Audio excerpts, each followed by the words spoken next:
सम स्वयं का चैतन्य तत्व महान है। निज का करूं मैं चिंतवन, निज का करूं त्रातान में। सुधा तुम्हारी देव है जो, गुण अनंत निधान है।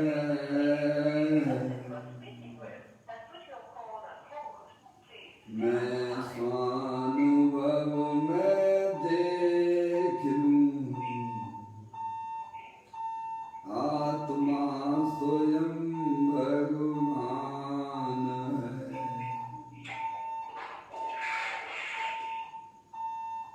लम्युण जिणवीरं अनंत वर्णाल दंसन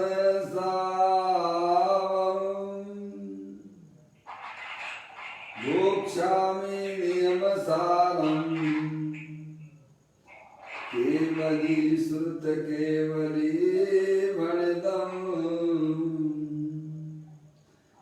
नमो करो अनंत उत्कृष्ट दर्शन,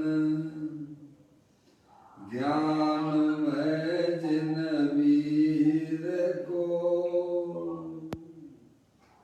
कहूँ नियम सार सुकेवली, श्रुत केवली पर कथित को।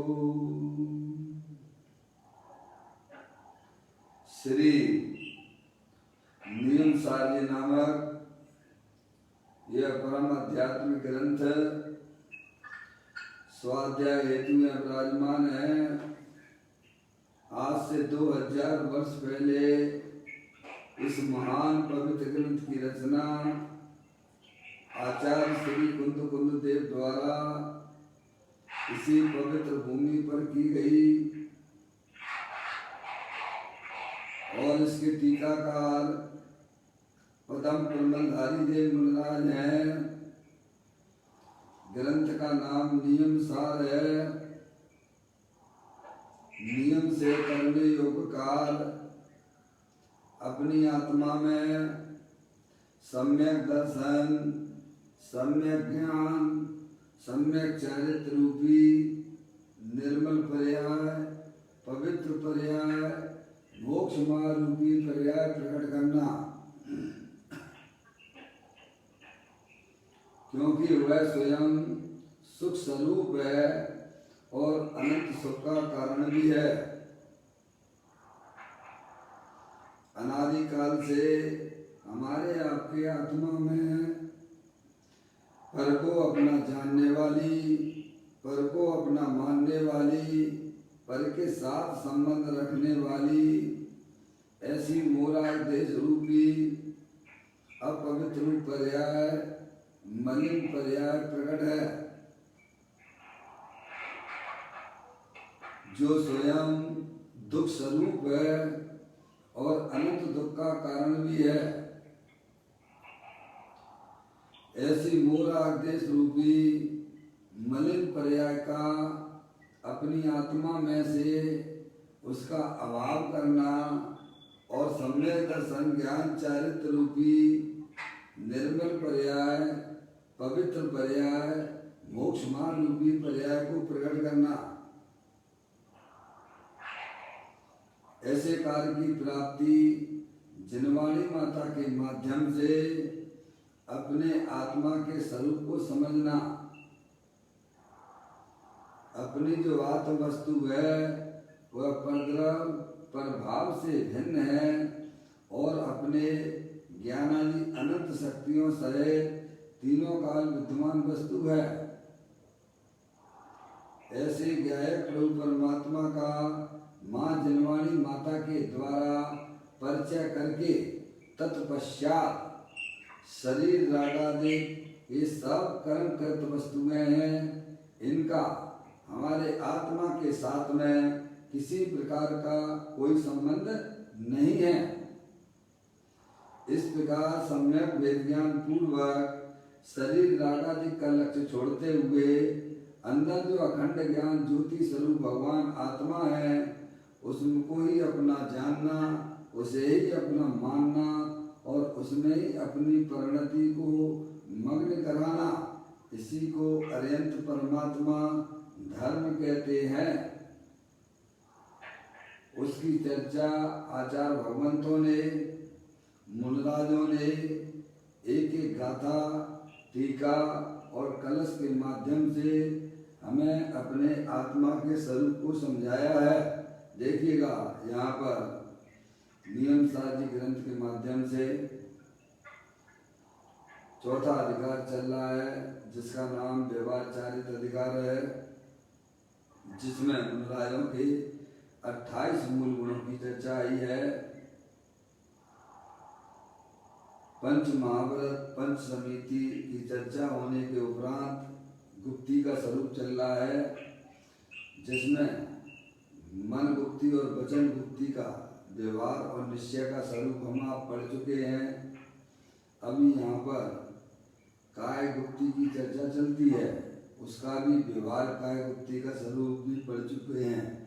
70वें नंबर की गाथा में यहाँ पर आचार्य भगवंत निश्चय काय गुप्ती किसे कहते हैं उसकी चर्चा है। देखिएगा उसका अपन पाठ करते हुए आगे टीका के माध्यम से काय गुप्ती के स्वरूप को समझ रहे हैं। पाठ कर लेते हैं। काय की क्रिया निर्वर्ती, कायोत्सर्ग तन की गुप्ती है, हिंसादि से निवृत्ति भी होती, नियत तन गुप्ती है। आचार्य कुंकुम देव जगत के समस्त जीवों को काय उत्सर्ग किसे कहते हैं, काय गुप्ती किसे कहते हैं वह समझाते हैं। तो कहते हैं काय क्रिया निर्वृत्ति, यानी शरीर के प्रति जो हमारी राग की वृत्ति होती है उससे निर्वृत्ति होना और अपने गायक प्रभु परमात्मा में प्रवृत्ति करना, उसका नाम काय उत्सर्ग तन की गुप्ती है। सीधा सीधा अर्थ लिखा हुआ भाई साहब, उसमें कोई ज़्यादा ऐसा कुछ लगता नहीं है जो हमारी बात समझ में नहीं आए। समझ में आया? कहते हैं काय क्रिया निर्वर्ती, काय उत्सर्ग तन की गुप्ती है। काय यानी शरीर, काय क्रिया निर्वर्ती, काया के प्रति जो हमारी राग की वृत्ति उठा करती है उससे निर्वर्ती होना। तो निर्वर्ती हुई पर्याय तो कहीं प्रवृत्ति करेगी कि नहीं करेगी। जो पर्याय राग से निवृत्त हो रही है, राग का लक्ष्य जिसने छोड़ दिया है, तो अब वह पर्याय कहीं ना कहीं तो लगेगी ना। तो कहाँ लगेगी? अपना जो गायक प्रभु परमात्मा है, जो सुख शांति का भंडार है, उसमें प्रवृत्ति करती है। आगे बात समझ में गया? फिर कहते हैं हिंसादि निर्वृत्ति भी होती, नियत गुप्ती। हिंसादि से निर्वृत्ति भी, हिंसा से भी निर्वृत्ति भी, जो 6 काय के जीव हैं उनके पाप के परिणाम से भी निर्वृत्ति, पुण्य के परिणाम से भी निर्वृत्ति। गजब है? हिंसा के कार्य से भी निर्वृत्ति और उनके बचाने के भाव से भी निर्वृत्ति। हिंसादि से निर्वृत्ति भी होती, नियत तन गुप्ती है। छह काय के जीवों की हिंसा से तो निर्वर्ती रहती है, पर उनके बचाने के भाव से भी जिनको निर्वर्ती हुआ करती है, जो अपने मात्र एक अपने गायक प्रभु परमात्मा में प्रवृत्ति करते हैं, उन्हें वास्तव में तन मुक्ति होती है। देखिए गाथा में आचार्य मुकुंद देव ने स्पष्ट इन शब्दों का उपयोग किया है। अब इसी के ऊपर परम प्रमोदाई देव ने जो टीका की है, वो उसके ऊपर यहाँ पूज्य गुरुदेव श्री के माध्यम से यह चर्चा अपनी आगे बढ़ रही है। आप देखिएगा, पेज नंबर निकाल लीजिए त्रिलोचन रतन चिंतामणि का, पेज नंबर 213 नंबर है, तीसरा भाग चल रहा है त्रिलोचन रतन चिंतामणि का। यहाँ एक भाई का प्रश्न है कि काया की क्रिया से निर्वर्ती करना या नहीं करना, ऐसा एक प्रश्न पूछा जा रहा है कि काया की क्रिया से निर्वर्ती करना या नहीं करना। पूज्य गुरुदेव श्री उसका उत्तर देते हैं, काया की क्रिया से निर्वर्ती का अर्थ यह है कि उस ओर का लक्ष्य छोड़ना और तब काया से निर्वर्ती हुई, ऐसा कहा जाता है। क्या क्या जवाब दिया? निर्वर्ती करना या नहीं करना? अरे क्यों नहीं करना भाई? काया को अपना जानते रहोगे तो शरीर मिलते रहेंगे, और उन्हें अपना मानना छोड़ दोगे तो फिर शरीर आपको फिर कभी जिंदगी में नहीं मिलेंगे। समझ में आया भैया? संसार चक्र तो जो है, शरीर को अपना मानना, शरीर की संभाल निरंतर करते रहना, वही तो एक संसार है। तो कहते हैं काया की क्रिया से निर्वर्ती का अर्थ क्या है? तो काया की क्रिया से निर्वर्ती का अर्थ यह है कि उस ओर का लक्ष्य छोड़ना। समझ गए आप? उसे अपना जानना छोड़ो, उसे अपना मानना छोड़ो, उसकी संभाल करना छोड़ दो। तुम्हारे संभाल करने से भी वह समझता नहीं है। समझ में लिया? उसके प्रति जो राग उत्पन्न हुआ करता है, जो कि संसार का कारण है, ऐसे राग को छोड़ने की बात है। शरीर तो शरीर में है, शरीर मेरा नहीं है, ऐसी अंदर में मान्यता को छोड़ना सबसे पहले। फिर जो राग के प्रति, जो शरीर के प्रति जो राग उत्पन्न हुआ करता है, वह राग भी मेरा नहीं है, ऐसी जो है अंदर में मान्यता है, ऐसा जो राग है वह छोड़ना है। काया की क्रिया से निर्वर्ती का अर्थ क्या है? कहते उस ओर का लक्ष्य छोड़ना, तब काया से निर्वर्ती हुई, ऐसा कहा जाता है। हम तो क्या, चलो भैया अब शरीर से जो है अब मैं कोई काम ही नहीं करूंगा। अरे इसका नाम काया से निर्वर्ती नहीं है, हैं? समझ में आया भैया? पेड़ की तरह शरीर को खड़ा कर देना, इसका नाम काया की निर्वर्ती नहीं है। काया मेरा स्वरूप नहीं है, काया परद्रव्य है। इससे जो एकत्व बुद्धि और जो ममत्व बुद्धि की जा रही है, उससे निर्वर्ती होना। क्या भाई? तो जब वह पर्याय राग से निर्वर्ती उसने की है, तो वह पर्याय कहीं ना कहीं तो वह प्रवृत्ति करेगी ना। अभी तो शरीर को अपना जानकर मानकर प्रवृत्ति करती थी, अब कहीं उसने जब उसने राग को ही छोड़ दिया है, तो अब वह किसी ना किसी को तो अपना जानेगी, मानेगी कि नहीं मानेगी, उसमें प्रवृत्ति करेगी कि नहीं करेगी, कोई ऐसा वस्तु होना चाहिए ना। तो कहते हैं वह चैतन्य काया है जो तीनों काल स्थायी वस्तु है, उसे अपना जानती है, उसे अपना मानती है और उसमें ही पर्याय उसमें प्रवृत्ति करती है। इसका नाम काय उपसर्ग है। हाँ भाई, ये अलौकिक बातें हैं भाई। कहते हैं काया की क्रिया से निर्वृत्ति का अर्थ यह है कि उस ओर का लक्ष्य छोड़ना, और तब काया से निर्वृत्ति हुई ऐसा कहा जाता है। इसके अतिरिक्त दूसरा क्या करना था?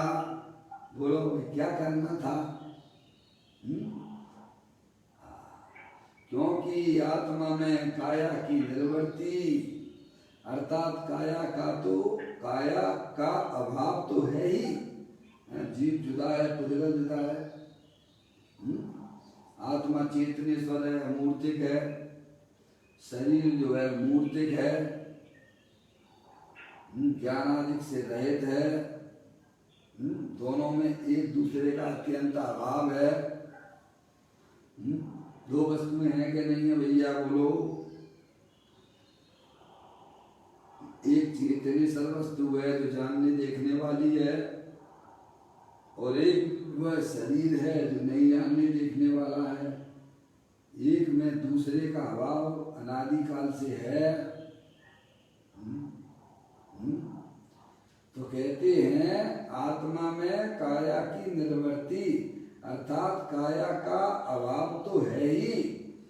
वहाँ वह कहाँ आत्मा में आ गई है? बोलो, क्या आत्मा शरीर में चला गया कि शरीर आत्मा में चला गया है? क्यों भाई? दो चीजें हैं कि नहीं? पहले ये बोलो, अरे दो वस्तुएं हैं कि नहीं है? मिथ्यार्थ बोलने नहीं देता है। उसने ऐसी अंदर में पकड़ बना रखी है पर्याय ने, ज्ञान होने पर भी सच्ची बातें नहीं बोलने देता है। समझ में आया भैया? शरीर जुदा है, शरीर मूर्तिक है, जड़ है, जानने देखने की शक्ति से रहित है। आत्मा चेतनेश्वर है, जानने देखने का भंडार है। दोनों जुदा जुदा हैं। आत्मा अमूर्तिक है। अरे विकल्पात्मक स्थिति में तो हाँ बोलो, निर्विकल्प तो बाद में हो जाना। समझ में आया भैया?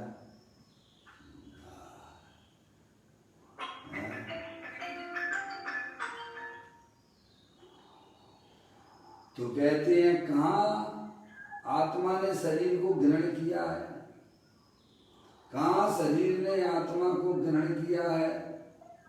दोनों अनादि अनंत भिन्न वस्तुएं हैं, उन्हें भिन्न नहीं करना है, वे तो भिन्न ही है। क्या ऐसा सच्चा ज्ञान करो कि दोनों वस्तुएं भिन्न भिन्न हैं, और फिर अंदर में चले जाइए। आत्मा में जो राग की पर्याय उत्पन्न होती है वह भी वास्तव में आत्मा से अत्यंत भिन्न ही है। वह तो अज्ञानता में पैदा होती है। किसमें से? ऐसा सच्चा ज्ञान न होने पर राग की पर्याय उत्पन्न हुआ करती है। जब पर्याय में अज्ञान ही नहीं है तो फिर राग को भी वह स्थान मिलता नहीं है। ऐसे राग को और शरीर की क्रिया को निमित्त नैमित्तिक संबंध है। समझ में आप? देखो, जीव जुदा है, पुद्गल जुदा है, दोनों भिन्न भिन्न वस्तुएं हैं। तो कहते हैं राग को और शरीर की क्रिया को, किसको? आत्मा तो अत्यंत भिन्न वस्तु है,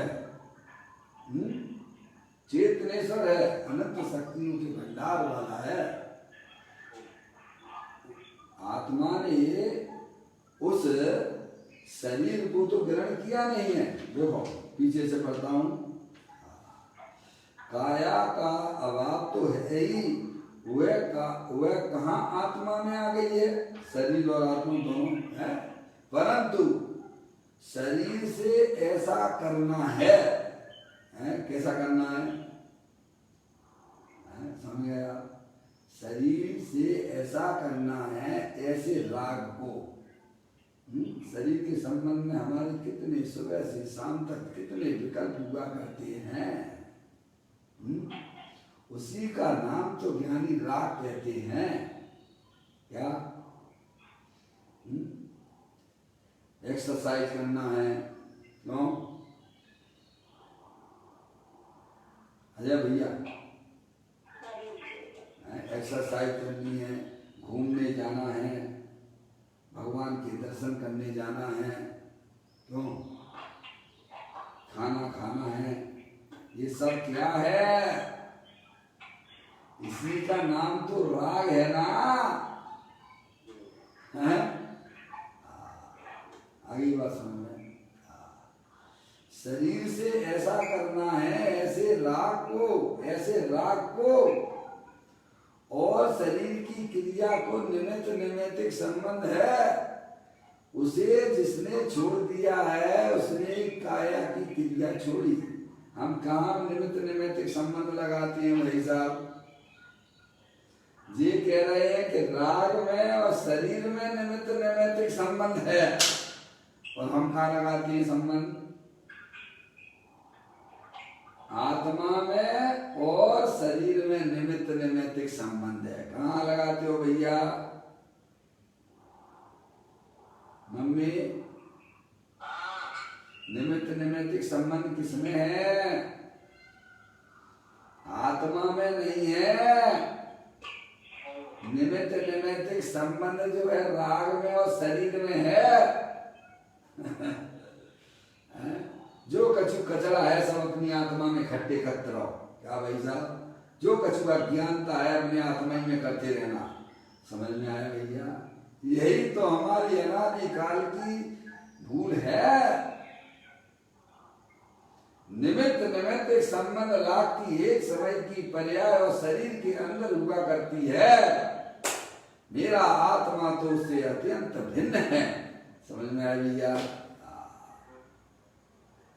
मौसी है? मौसी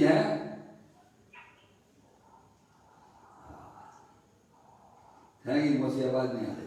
क्या कहते हैं? राग को और शरीर की क्रिया को निमित्त नैमित्तिक संबंध है, उसे जिसने छोड़ दिया है। क्या कहा? छोड़ने वाला कौन है? अरे छोड़ने वाला कौन है? शरीर है कि राग है कि आत्मा है? राग छोड़ेगा। राग को तो खुद ही नहीं पता कि मैं राग हूं, ये क्या छोड़ेगा? राग है? अरे क्या कहते हो?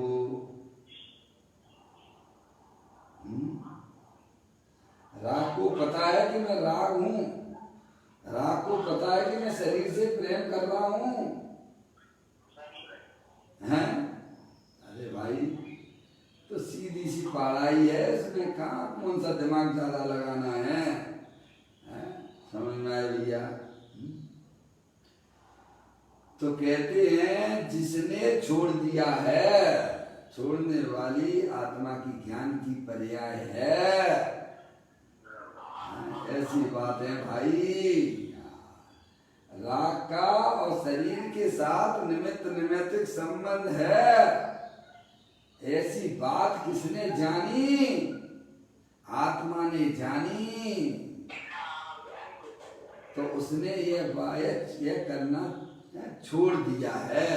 देखो, जिसने छोड़ दिया है उसने काया की क्रिया छोड़ी, उसे कहना ये काया की क्रिया छोड़ी, अर्थात वह काया की क्रिया से निवृत्त हुआ।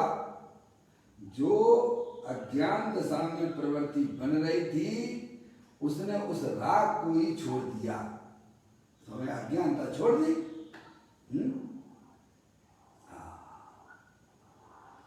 वह काया की क्रिया से निवृत्त हुआ ऐसा कहा जाता है। देखो ना, पाठ में ही है, काय क्रियाणीति, या कितना कहा जाए। यहाँ कहते हैं भगवान आत्मा, अरे परंतु वह कौन है इसकी भी अभी खबर नहीं है, तब उसमें स्थिर कैसे होगा। आत्मा को अपने आत्मा की खबर नहीं है।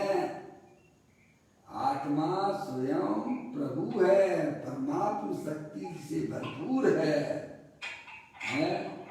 जिसे अभी इन बातों की खबर नहीं है, तो वह अपने आत्मा में क्या प्रवृत्ति करेगा, जिसे ये मालूम ही नहीं है कि सुख शांति का भंडार तो हमारे आत्मा में भरा हुआ है। तो वह कैसे अपनी आत्मा के पास जाएगा? वह तो भारी भार डूलेगा ना। जिस आत्मा को ये खबर ही नहीं है कि भाई साहब सुख शांति का भंडार तो मेरे आत्मा में ही भरा पड़ा हुआ है, वह तो 24 घंटा पंच इंद्रिय के विषयों की तरफ ही दौड़ लगाएगा ना। जिसे यह बात मालूम पड़ जाती है भाई साहब, सुखी होने की तो व्यवस्था हमारे आत्मा में ही बनी हुई है, तो उसकी दौड़ किधर होगी? है भैया, अजय भैया, जिसे ये मालूम पड़ जाए कि भाई साहब सुखी होने का स्वरूप तो मेरी आत्मा है, सुख शांति का भंडार है, तो उसकी पर्याय की दौड़ किधर होगी? अपने गायक प्रभु परमात्मा की तरफ होगी। और जिसे इन बातों की खबर नहीं है, तो वह दौड़ किधर लगाएगा? स्पर्श इंद्रिय से सुख के लिए दौड़ेगा। कल भोजन में क्या बनाना है, तो दौड़ किधर होगी? जिसने रसना इंद्री में सुख देखा है, बढ़िया बढ़िया व्यंजनों में जिसे सुख नजर आता है, उसकी पर्याय की दौड़ किधर होगी और किसके बारे में सोचेगी? जिसने स्पर्श इंद्री के अंदर सुख की कल्पना कर रखी है, जिसने रसना इंद्री के विषयों में सुख की कल्पना कर रखी है, जिसने चक्षु के विषयों में सुख की कल्पना कर रखी है, जिसने संगीत में आनंद की कल्पना कर रखी है। क्या भाई साहब, बढ़िया बढ़िया सुगंधित पदार्थों को अच्छे लगते हैं, उसकी दौड़ किधर होगी? किधर होगी? बाहरी पंचेंद्रिय के विषयों की तरफ हुआ करती है। जिसे ये खबर हो चुकी है कि मेरा भगवान आत्मा सुख शांति का भंडार है, मेरा सुख पर पदार्थों में नहीं है, तो उसकी दौड़ किधर होगी? ये बिना निर्णय के ही गाड़ी हमारी अनादि काल से चली आ रही है। अभी तो मौका मिला है, निर्णय कर लो। अगर यह समय चला गया तो तेज गति तो भाई साहब खुली पड़ी हुई है। हमारे आपके जैसे अनंत अनंत जीव तेज गति में पड़े हुए हैं। सिखालनाथी भैया, यहाँ किस लिए आए हो? मनुष्य पर्याय में अपने आत्मा का निर्णय करना।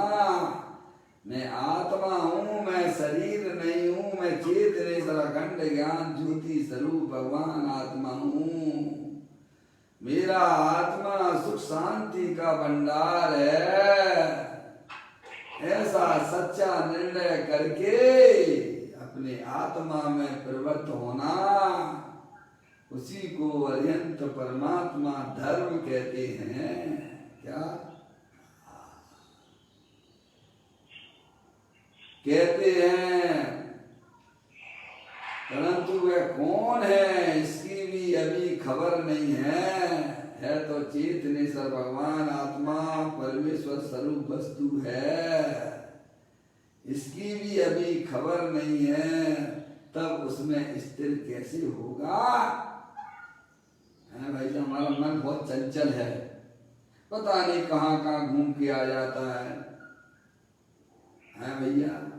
कभी अपनी आत्मा से बातें की हैं कि क्यों जाता है घूमने, क्यों मन हमारा चंचल होता है? कभी आत्मा से बातें की हैं क्या? कभी जानने का कभी प्रयत्न हमने किया है क्या? हमारा उपयोग इधर से उधर क्यों डोला करता है?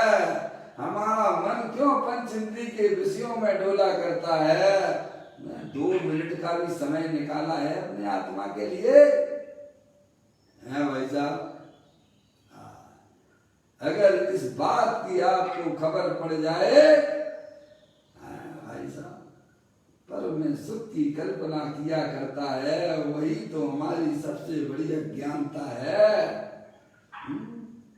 अगर पर्याय को स्थिर करना है, मन को स्थिर करना है, तो क्या करना? वस्तु स्वरूप का यथार्थ ज्ञान करके श्रद्धान करना है भाई साहब। तो मन की जो दौड़, जो बयार हो रही थी, चंचल मन हो रहा था, जो टेंशन हमारी पर्याय में निरंतर चला करता है, उस पे विराम लग जाता है। ये ज्ञानियों ने अपनी पर्याय में इस विकार का कार्य किया है। और हमें भी अगर ज्ञानी बनना हो, अपने आत्मा का आनंद लेना हो, तो हमें अभी से यह प्रक्रिया प्रारंभ कर देना चाहिए।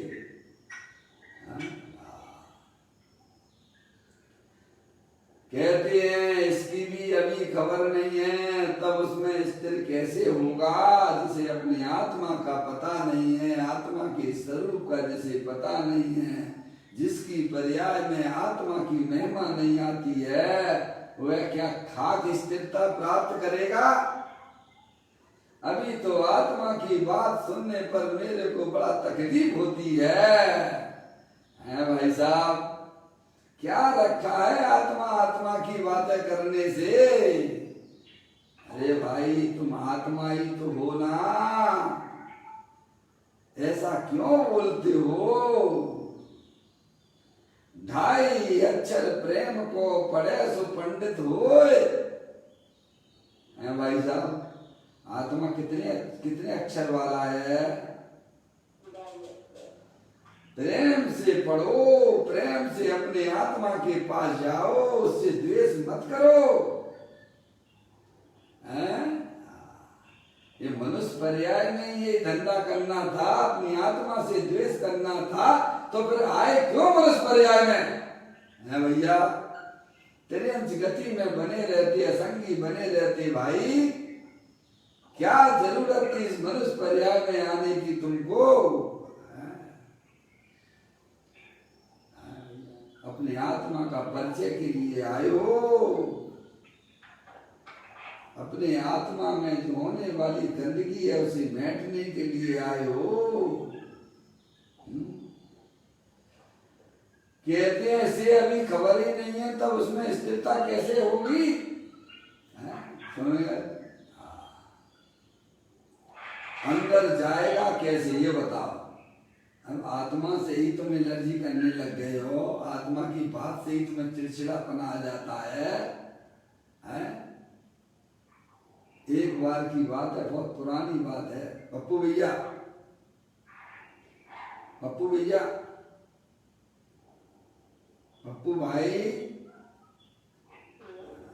भाई को तो सीधे बोलता हूँ, पप्पू भाई हम तो शुरू से ही जुड़े हुए हैं। एक बार की बात है, मेरे से 88 की बात है, 1988 की बात है। मुझे बहुत बड़े महाराज जी के पास जाने का लिए कहा गया। मैंने कि चलो उनसे जाके थोड़ा चर्चा करते हैं, समझते हैं। तो मेरे साथ में जो व्यक्ति थे उन्होंने बोला कि अनिल तुम आत्मा शब्द का उपयोग ना करना, नहीं तो तुम्हारे पीछे सोनगढ़ का सिक्का लग जाएगा। समझ में आया? तो मैंने कहा ठीक है भैया, मैं आत्मा की बातें नहीं करूंगा, आत्मा शब्द ही नहीं बोलूंगा। छोटा सा टेप रिकॉर्ड भी ले गया था। पप्पू भैया बोले तो उनको जवाब दें। पप्पू भैया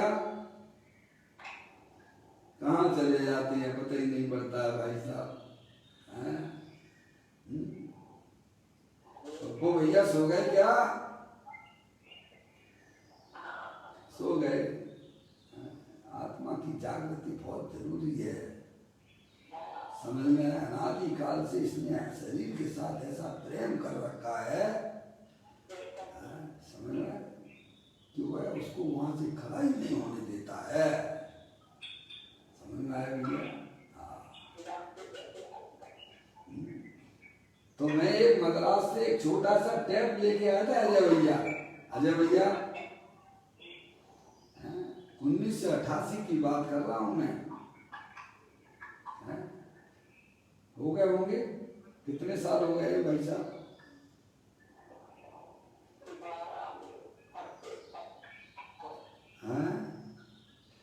कहाँ 38 हो गए, 33 साल 32 साल हो गए भाई। 32 साल 32 ईयर्स हो गए। समझ में आया भैया?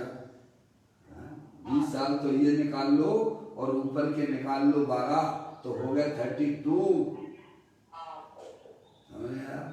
उस समय की बात है। मेरे से सबसे पहले यही कह दिया गया था कि भाई साहब आप इनसे चर्चा करने के लिए जा रहे हो तो सबसे पहले ध्यान रखना कि आत्मा नहीं बोलना। मैंने कि ठीक है मैं आत्मा नहीं बोलूंगा। क्या भैया? नहीं तो आपके साथ कोई चर्चा करेंगे नहीं। मैं गया, मैंने देखा, सबसे पहले उस कमरे के अंदर एंट्री की तो वहां इतने सारे पेपर पड़े हुए थे, न्यूज पेपर। क्या भाई साहब हैं? न्यूज पेपर पड़े हुए थे जैसे कि लाइब्रेरी खुली हो। समझ में आया? मैं उनका नाम नहीं लूंगा। समझ में? अभी भी वह इस पृथ्वी पे भी है भाई। समझ में आया? विशिष्ट व्यक्ति था, विशिष्ट मुनराज आचार, मुनरानी आचार। समझ में आया? उनसे मैंने बात की और मेरे साथ में एक माइक्रो नाम का एक टैप था, वो जो है माइक्रो छोटा वाला। अजय भैया मद्रास में मैं गया था घूमने के लिए। उस समय जब मुझे तब मेरा एंट्री नहीं हुई थी इधर धर्म में। 87 में एंट्री हुई है, 87 में। उस समय मैं लेके आया था मद्रास से छोटा वाला, जिसमें आखिरी रास्ता फिल्म अमिताभ बच्चन ने ली के पास में था। क्या फिल्म के अंदर? अजय भैया ऐसा टैप छोटा वाला है। तो मैंने इंटर किया, तो इंटर करते ही मैंने देखा बहुत सारे पेपर वहाँ न्यूज पेपर पड़े हुए थे। मैंने जाके महाराज श्री आचार्य श्री के पास में जाके वह टैप रख दिया सामने और अपना प्रश्न किया कि राग द्वेष क्यों होते हैं। क्या बात किया? आत्मा नहीं लिया ना, आत्मा नहीं बोला ना, ये राग द्वेष क्यों होते हैं? 5 मिनट तक तो वह बोले नहीं। क्या? मेरा टैप चालू रहा। पप्पू भैया इनको सब मालूम है, इसलिए मैं इनको याद करता हूँ। क्या? इनको सारी घटना मालूम है, टैप भी मालूम है, सब कुछ पता है इनको। समझ आया? और मैंने सुनाया भी था इनको। समझ आया? तो 5 मिनट तक तो वो बोले ही नहीं। उसके बाद बोले तो कहते हैं अगर मैं नहीं बोलूंगा तो आपको गुस्सा आएगा कि नहीं आएगा, द्वेष होगा कि नहीं होगा। क्या बोला मैंने? वो बोलते हैं अगर मैंने 5 मिनट अगर मैं नहीं बोला तो आपको गुस्सा आएगा कि नहीं आएगा, द्वेष होगा कि नहीं होगा। मैंने कहा महाराज जी, पंडित टोडरमल जी साहब ने तो ये कहा है कि इष्ट अनिष्ट क्यों होता है, यहाँ मलल की बातें ना करो। क्या कहती हैं भैया, समझ रहे हो? क्योंकि आत्मा के नाम से पंडित टोडरमल जी के साथ में उनको उनकी पंडितों की बातें अच्छी नहीं लगती हैं। इतनी द्वेष बुद्धि भरी हुई है, यहाँ तक कि पंडित टोडरमल जी साहब को मलल की बातें मना ना करो यहाँ पर। समझ गए? पूरा 1 घंटे का रिकॉर्डिंग था, सुना दिया। ऐसा द्वेष की बुद्धि अंदर में पनप रही थी।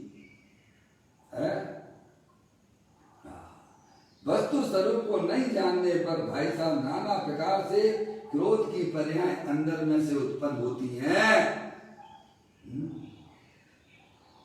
यहाँ कहते हैं उसमें स्थिर कैसे होगा, जब आत्मा का ही तुझे पता नहीं है तो अपनी पर्याय को अपनी आत्मा में स्थिर कैसे करेगा? ये बात चल रही है। अंदर जाएगा कैसे? मैं आत्मा, मैं आत्मा, मैं आत्मा ऐसा कहा जाता है तो क्या, तो वह क्या वस्तु है, वह क्या चीज है, तो उसमें क्या है, वास्तव में वह क्या है, इसके प्रज्ञान बिना अंदर में नहीं जाया जा सकता है। आत्मा के ज्ञान के बिना, आत्मा के श्रद्धान के बिना पर्याय अंदर में प्रवेश करती ही नहीं है। क्या भाई साहब? अगर अपनी आत्मा में सुख शांति चाहिए तो आत्मा का संपूर्ण रूप से ज्ञान कीजिए और इसका श्रद्धान कीजिए, तब उस पर्याय की दौड़ अपने गायक प्रभु परमात्मा की तरफ हो जाती है। समझ में आया भैया? ये काम मनुष्य पर्याय में करने योग्य है। वास्तव में वह क्या है, इसके परिज्ञान बिना केवल आत्मा आत्मा आत्मा आत्मा बोलता रहे है भाई साहब, लेकिन आत्मा के बारे में संपूर्ण रूप से अगर ज्ञान नहीं है तो वह उसके लिखा परिज्ञान बिना, इसके परिज्ञान बिना मैं ऊपर से लेता हूं, मैं आत्मा, मैं आत्मा, मैं आत्मा ऐसा कहा जाता है तो वह क्या वस्तु है? क्या वो तो शब्द है। क्या है वो? ऐसा कहता है ना, मैं आत्मा, मैं आत्मा, मैं आत्मा ऐसा कहा जाता है तो वह क्या वस्तु है? वह क्या आत्म वस्तु है? क्या शब्दों में आत्मा है? क्या है? वह क्या चीज है? उसमें क्या है? वास्तव में वह क्या है? इसके परिज्ञान बिना है, इसके परिज्ञान संपूर्ण रूप से ज्ञान बिना अंदर में नहीं जाया जा सकता है। इसका परिज्ञान होना चाहिए सबसे पहले। है? ध्यान करो, ध्यान करो, ध्यान करो। किसका ध्यान करो भाई साहब? आत्मा का ध्यान करो। तो आत्मा का ध्यान कैसे कर लोगे भाई साहब? जब आपको संपूर्ण रूप से आत्मा के बारे में ज्ञान ही नहीं है तो ध्यान कैसे हो जाएगा? मुझे आप बता दो। आज जितने भी ध्यान के शिविर लगते हैं तो सबसे पहले आत्मा का संपूर्ण रूप से ज्ञान करना चाहिए, और जहाँ ज्ञान और श्रद्धान पक्का हो जाता है वहाँ पर्याय ऑटोमेटिक अपने ध्यायक प्रभु परमात्मा की तरफ चली जाती है। ध्यान करना नहीं पड़ता है, ध्यान हो जाता है। अरे आप आर्त ध्यान और रौद्र ध्यान करते हो कि हो जाते हैं? अनादि काल से हमारी पर्याय में आर्त ध्यान और रौद्र ध्यान का सिलसिला चल रहा है भाई साहब? है? चल रहा है कि नहीं चल रहा है? आप करते हो कि होती है वे? आप तो नहीं चाहते हो फिर भी होती है। तो ध्यान जो है वह स्वयं सहज प्रक्रिया का नाम है धर्म ध्यान। क्या कहा?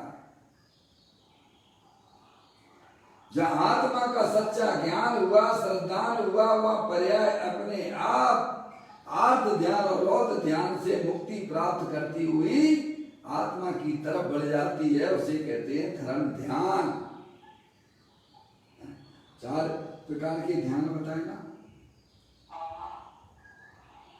आर्त ध्यान, रौद्र ध्यान जो कि संसार के कारण है, धर्म ध्यान जो कि धर्म प्रकट करने की है, समझेगा धर्म ध्यान है। और शुक्ल ध्यान, 4 ध्यान है क्या बोले? अभी नहीं होता है, यहाँ नहीं होता है, सब जगह वहाँ होता है ना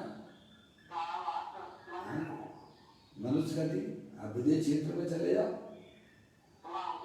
फिर क्यों नहीं हो जाएगा? आज भी 600 कितने 6 महीना 8 समय में 608 जीव आज भी मुक्ति को प्राप्त कर रहे हैं। तो क्या बिना धर्म ध्यान, बिना शुक्र ध्यान के हो रहे होंगे क्या? यहाँ नहीं है तो छोड़ो ना, अन्य जगह की तो हस्ती है ना, सर्वथा लाभ तो नहीं है ना, है भाई। कहते हैं आत्मा के ज्ञान और श्रद्धान के बिना, परिज्ञान बिना अंदर में नहीं जाया जा सकता है। इसीलिए हमें सबसे पहले अपनी आत्मा का ज्ञान करो, मेरी आत्म वस्तु कैसी है। भाई जैसे यह जड़ वस्तु है, इसी प्रकार भगवान आत्मा भी वस्तु है। क्या? जैसे यह जड़ वस्तु है, इसी प्रकार भगवान आत्मा भी वस्तु है। और जैसे जड़ है, जैसी शरीर है ना, शरीर है क्या नहीं है बोलो, ऐसे ही आत्मा रूपी वस्तु भी है, पर वह जड़ नहीं है, चेतनेश्वर है। क्या है? समझ में आई? मोबाइल है कि नहीं है, सबकी हाँ करते हो, हैं? हाँ करने वाले की हाँ क्यों नहीं करते हो? सारी वस्तुओं की आप स्वीकृति करते हो, स्वीकृति करने वाले की स्वीकृति नहीं करते हो। हैं भाई साहब, ये कितना पागलपन हमारी पर्याय में हो रहा है। तो ज्ञानी कहते हैं जैसे यह जड़ वस्तु है, शरीर है, मोबाइल है, दीवार है, मैं सारी वस्तुएं हैं, सबकी स्वीकृति है। उसी प्रकार से, इसी प्रकार भगवान आत्मा भी वस्तु है, चेतनेश्वर है, जानने देखने का भंडार है। जैसे जड़ में जड़ की शक्तियां हैं, उसी प्रकार भगवान आत्मा में भी उसकी अरूपी और चैतन्यमय ऐसी अनंत शक्तियां हैं। समझा भैया? प्रत्येक पदार्थ जो है अपनी अनंत शक्तियों सहित ही होता है, अनंत शक्तियों सहित होता है। मैं तो ये कहता हूं कि ये विश्व जो है, विश्व की जो व्यवस्था है, सब ईश्वर हैं, सब ईश्वर हैं। जड़ है वो जड़ेश्वर है, चेतन है वो चेतनेश्वर है, सब अपनी शक्तियों से भरपूर है। किसी का भी नाश नहीं होता है। क्या कहा? ना तो जड़ का नाश होता है, ना आत्मा का नाश होता है, ना धर्म द्रव, अधर्म द्रव, आकाश द्रव, काल द्रव का नाश होता है। मौसी, क्योंकि सब भगवान हैं। कौन है? कौन है? सब भगवान है। जड़ है वो जड़ेश्वर है, चेतन है चेतनेश्वर है, धर्म द्रव है वो धर्मेश्वर है, अधर्म द्रव है अधर्मेश्वर है, काल द्रव और जो है आकाश द्रव सब ईश्वर हैं। वे सब अनंत शक्तियों के भंडार वाले हैं। और आप कौन हो?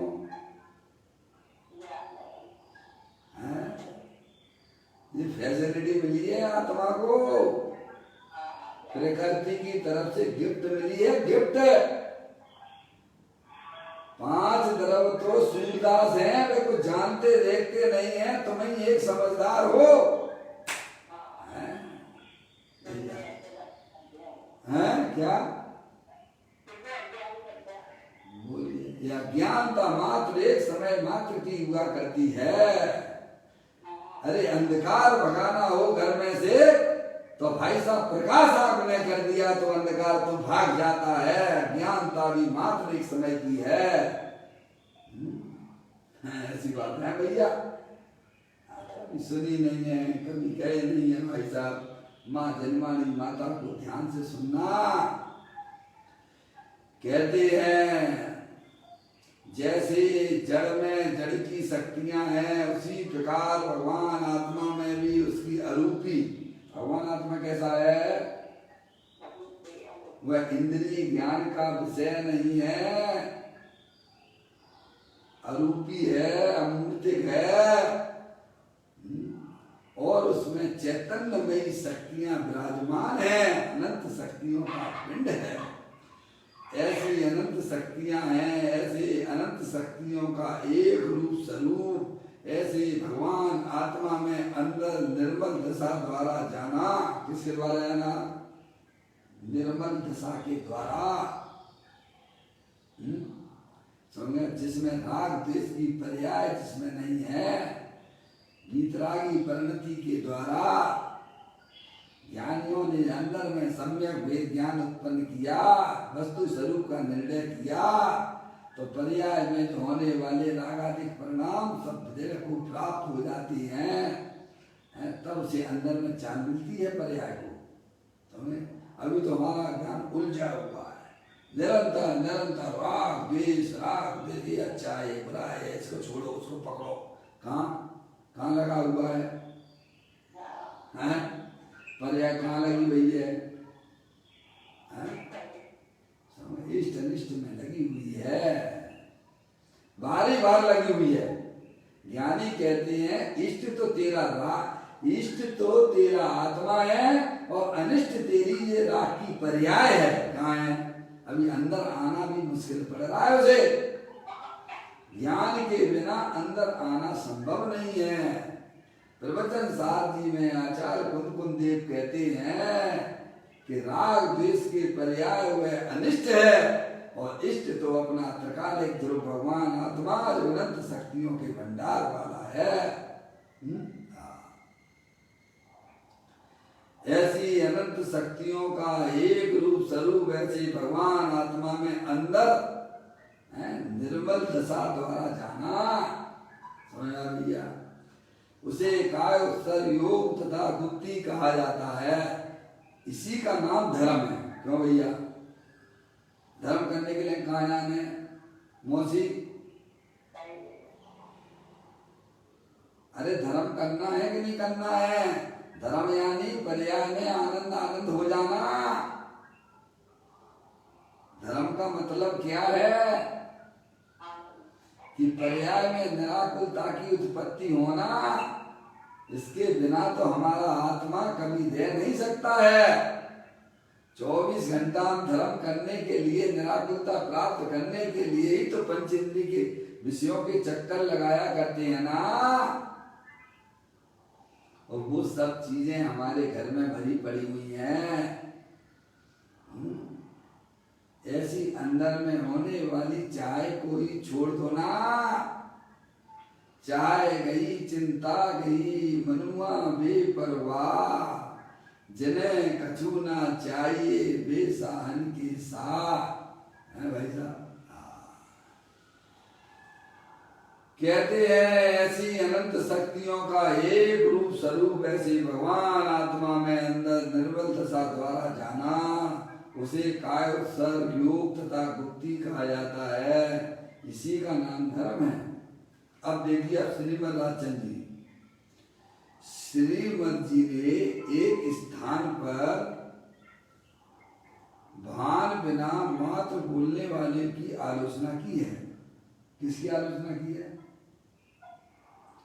एक स्थान पर उन्होंने लिखा है, भान बिना मात्र बोलने वाले की आलोचना की है कि कौन सा आत्मा छोड़ना है और कौन सा आत्मा ग्रहण करना है, इसकी बोलने वाले को कुछ भी खबर नहीं है।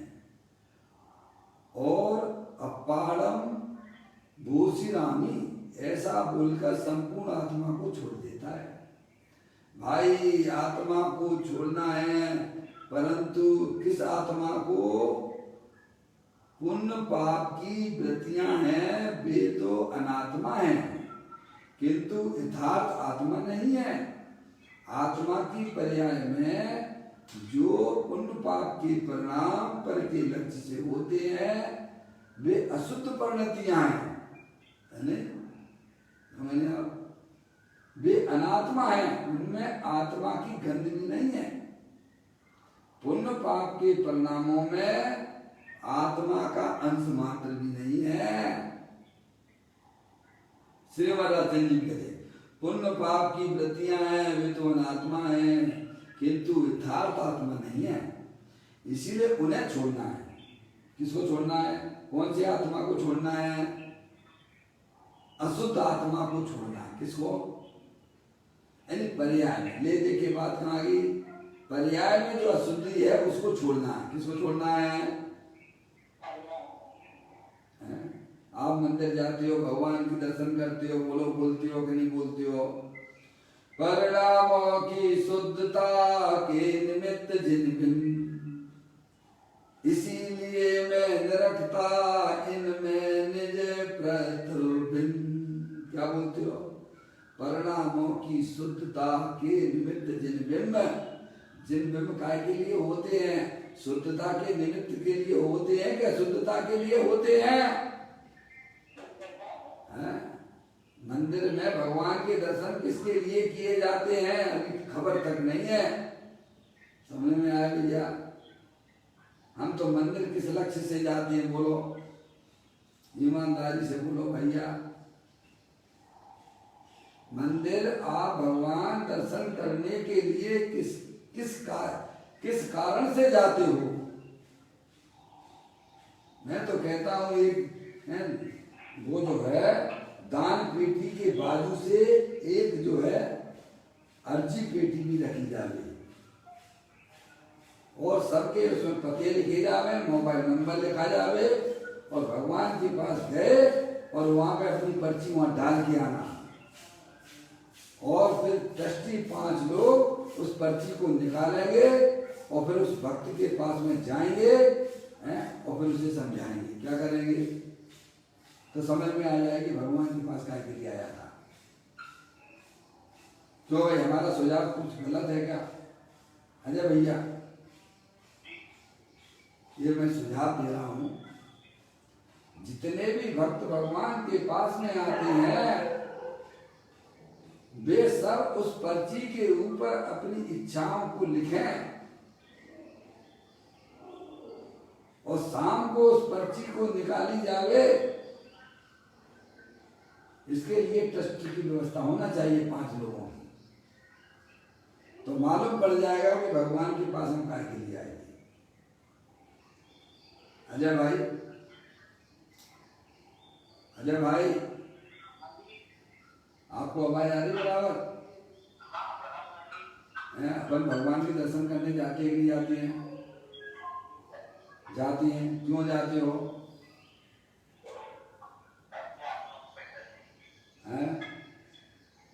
समझ अपनी आत्मा को पहचानने के लिए उस पर पर्ची पे लिखना और उसको उसमें डाल देना। सब लोग अपनी अपनी डालना जाके शाम को जो है वहाँ की ट्रस्टी जो मैनेजमेंट वाले हैं उसको पर्ची को खोलेंगे और फिर उस पर्ची को खोलकर सबको पढ़कर उनके घर में जाएंगे। उससे क्या हो जाएगा अजय भाई?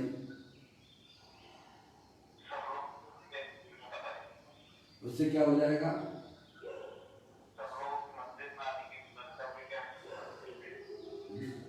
तो मंदिर में जो भिखारी पना फैलती है ना वो सब दूर हो जाएगा। और उसको जाके समझाएंगे, उसको जाके समझाएंगे कि भाई साहब ये अरिहंत परमात्मा ये काय के लिए है, ये अपनी आत्मा में सम्यक दर्शन, अपनी आत्मा में अशुद्धता दूर करने के लिए है। काय के लिए है उसे समझाएंगे ना, और उसकी समझ में आ जाएगी तो समझ जाएगा, अरे वाह वो ठीक बात है। परिणामों की शुद्धता के निमित्त जिन बिन, इसीलिए मैं निरखता इनमें निज प्रतिबिंब। तो यहाँ यह कहा जा रहा है पुण्य पाप की वृत्तियां हैं, वे तो अनात्मा है, किंतु यथार्थ आत्मा नहीं है। हमारी आत्मा में जो रागादिक परिणति उत्पन्न होती है वह तो अनात्मा शब्द है। अनात्मा शब्द श्री महाराज चंद जी ने लिया है, वह आत्मा नहीं है। आत्मा तो जानने देखने वाला अनंत शक्तियों के भंडार वाला है। इसीलिए उन्हें छोड़ना, बिना छोड़ना, अशुद्धता को छोड़ना। क्या के लिए गए मंदिर में? परिणामों की शुद्धता के निमित्त जिन, जो हमारी पर्याय में रागादिक परिणति जो पर के लक्ष्य से उत्पन्न होती है, प्रभु मुझे तो आप जैसी दशा चाहिए। कैसी है भैया? समझ में आएगा? ये अशुद्धता छोड़ने के लिए, अशुद्धता का ज्ञान करके अशुद्धता को छोड़ो, उन्हें अपना जानना छोड़ो, उन्हें अपना मानना छोड़ो। कहते हैं उन्हें छोड़ना है और क्या करना? त्रिकाल आनंद स्वरूप आत्मा को पकड़ना है। अभी कौन करेगा? छोड़ने का काम कौन करेगा और पकड़ने का काम कौन करेगा? मौसी पर्याय करती है। समझ में आया भैया? जिसने ग्रहण किया था वह पर्यायी समझदार हो जाती है, तो वह गंदी चीजों को छोड़ देती है और अच्छी वस्तु जो अपना चेतन सर्वभगवान आत्मा जो अनंत शक्तियों के भंडार वाला है उसको पकड़ लेती है। यही तो अंदर की व्यवस्थाएं हैं भाई साहब। पर धर्म को ना तो किसी ने ग्रहण किया है और ना कभी छोड़ सकता है। अंदर में अज्ञानता से रागादिक की पकड़ अंदर में थी, उसे ज्ञान होने पर छोड़ दी गई है और अंदर में चेतनेश्वर भगवान आत्मा की पर्याय में पकड़ हो जाती है। इसी का नाम धर्म है। अब देखिएगा, कहते हैं पप्पू भैया आपकी आवाज हमने पकड़ ली है। मैं पूछता हूं तो आप नहीं आती आपकी। कहते हैं पुण्य पाप की वृत्तियां हैं, वे तो अनात्मा है किंतु यथार्थ आत्मा नहीं है, इसीलिए उन्हें छोड़ना है। त्रिकाल आनंद स्वरूप आत्मा को पकड़ना है। किसको? कौन करेगा ये काम? पर्याय करेगी। कौन करेगी? पर्याय करेगी। कौन? वेद से कहो तो पर्याय और अवेद से कहो तो आत्मा। क्या कहा मम्मी? वेद से कहो तो पर्याय और अवेद से कहो तो वो आत्मा। समझ में आई? अतः अपारम गोसीरामी का अर्थ यह है कि काया मन वाणी की ओर का पुण्य पाप रूप विकल्प राग है। वह अशुद्ध आत्मा है। कौन सा आत्मा है? वह अशुद्ध आत्मा है, व्यवहार आत्मा है, विकारी आत्मा है और उसे मैं छोड़ता हूं। देखो अभी तक किसी दिन इस अर्थ को ध्यान में रखा है क्या? नहीं रखा। बाहर के व्यापार में कितना ध्यान रखा है? क्यों भैया? बाहर के व्यापार में कितना ध्यान रखा है, उसमें तो तल्लीन हो जाता है। ये सब धर्म की बातें भूल जाता है? मानो अंदर डूब गया हो। किसमें डूब गया हो? बाहर के कार्यों में आत्मा ऐसा डूब जाता है, ऐसा मस्त हो जाता है कि मुझे क्या छोड़ना है और किसे ग्रहण करना है ये बिल्कुल भूल जाता है। क्या कहा? इतना मस्त हो जाता है बाहर के कार्यों में। अरे हम तो कहते हैं कि धर्म की बातें अभी चल रही हो ना, तो भी हुए भाई साहब उसकी प्रगति व्यवहार में ही चली जाती है। कहाँ? मानो अंदर डूब गया हो, अरे शरीर स्वस्थ ना हो तो भी दुकान का व्यापार करने जाता है। शरीर में भयंकर रोग हो रहा हो तो भी अजय भैया डॉक्टर साहब कह दें कि भाई साहब अब शांति से चुपचाप लेट जाओ, तो भी वह लेटेगा नहीं। शरीर कितना भी अस्वस्थ हो तो भी वह बिजनेस धंधा करना छोड़ता नहीं है, पाप के काम करना छोड़ता नहीं है। ये कह रहे हैं शरीर स्वस्थ ना हो तो भी दुकान का व्यापार करने जाता है। शरीर में ठीक ना हो तो शीघ्र रोग मिट जाए। शरीर में ठीक ना हो तो शीघ्र रोग मिट जाए और ठीक हो जाऊं तो अच्छा, जिससे काम पर जा सकूं, दुकान पर जा सकूं, ऐसी अज्ञानी को लगता है। परंतु भाई यह सब तो खानी के बैल की तरह मजदूरी है। लगती है ना मजदूरी? अरे जिया जग धोखे की टाटी, झूठा उद्यम लोग करत हैं जिसमें निस्दिन घाटी। देखो ना कैसी सरस बात की है। यहाँ विशेष बात तो यह है कि धर्मात्मा मुनि अपने शरीर से प्रवेश हो गए हैं। क्या कह रहे हैं? विशेष बात तो यह है कि धर्मात्मा मुनि अपने शरीर में मतलब क्या? अरे बहुत देर हो गए, अब तो बोलना पड़ेगा ना आगम की भाषा में। अपने शरीर में प्रवेश हो गए हैं मतलब क्या? अजय भैया हैं? अपने शरीर में एक शब्द में लीजिए, अपने शरीर में। पहले तो इसे बताओ, अपने शरीर में चैतन्य रूपी खाया है। अपने शरीर का मतलब क्या है? अपनी चैतन्य रूपी खाया में अपने शरीर से प्रवेश हो गए हैं। अपनी ज्ञान की पर्याय के द्वारा उसमें प्रवेश हो गए हैं। समझ में आया भैया? ऐसा कहा, देखो ऐसा धर्मात्मा को कायोत्सर्ग का काल होता है। भगवान आत्मा इस जड़ शरीर से छूटा तो गया कहाँ? निज शरीर में गया। कहाँ गया? पर्याय का राग छोड़ा तो पर्याय गई कहाँ? फिर ज्ञान की पर्याय कहाँ गई? अपने चैतन्य शरीर में चली गई। कहाँ चली गई? निज शरीर में क्या है? अब कहते हैं निज शरीर में क्या है कि अंदर में ज्ञान, आनंद, शांति, स्वच्छता इत्यादि का धाम प्रभु आत्मा है। वह निज शरीर है। क्या निज शरीर? सिद्ध भगवान को सिद्ध पद की दिशा प्रकट हो गई है। वे दशाएं आई कहाँ से? सभी दशाएं आत्मा में भरी है, उसमें से आई है। अरिहंत भगवान है, अनंत दर्शन ज्ञान सुख वीरादि की पर्याय प्रकट हुई है उनको। सिद्ध भगवान है ऐसी उन्होंने तो पर्याय आई कहाँ से? मैं कहता हूँ आपके घर में घी कहाँ से आया? आपके घर में घी कहाँ से आया? दूध में से आया ना, तो उस दूध में है ना घी। ऐसे ही अरिहंत परमात्मा ने जो अपनी पर्याय में, सिद्ध परमात्मा ने जो अनंत दर्शन, अनंत ज्ञान, अनंत सुख, अनंत वीर प्रकट किया है, तो वो आया कहाँ से?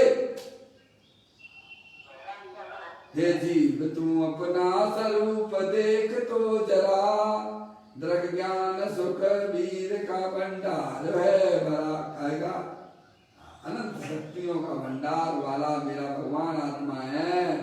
उसमें इतना सुख शांति भरी हुई है कि अनंत काल तक भी अगर आप खाते रहोगे तो भी वह शांति सुख कभी कम होने वाला नहीं है। इस प्रकार की सुंदर व्यवस्था हमारे पंच परमेष्ठियों ने आगम में बराबर हमको समझाई है। हमें उन्हें समझना चाहिए। समझकर शरीर रागादि की सब कर्मकृत वस्तुएं हैं। मैं तो चेत निश्चल भगवान आत्मा हूँ। उस आत्मा में अपनापन आए, उस आत्मा में ही हमारी पर्यागमन करे। यही वास्तव में हमारे स्वाध्याय का एक अहम मतलब होना चाहिए। अभी यहाँ पर समय के हिसाब से चर्चा को ही विराम लेते हैं। कल पुनः इस पर अपनी चर्चा जारी रहेगी। चर्चाएं अभी थोड़ी और रह गई हैं, वो भी अपन को पढ़ना है। निज निधि निज में बताई, ये अनंत अनंत उपकार है। उसके लिए जिन वाणी माँ को वंदना सतवार है, वंदना सतवार है। 9 बार नमो कर्म।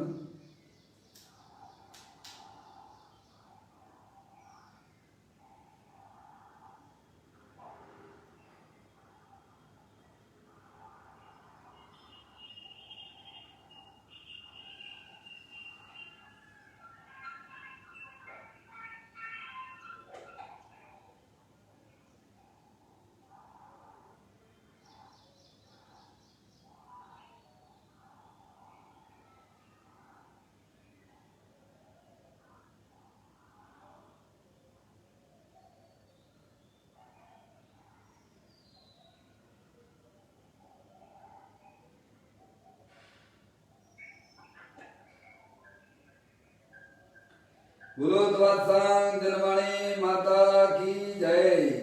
महान जैन धर्म की जय। सभी साधर्मी आत्मार्थी बंधुओं को सादर जय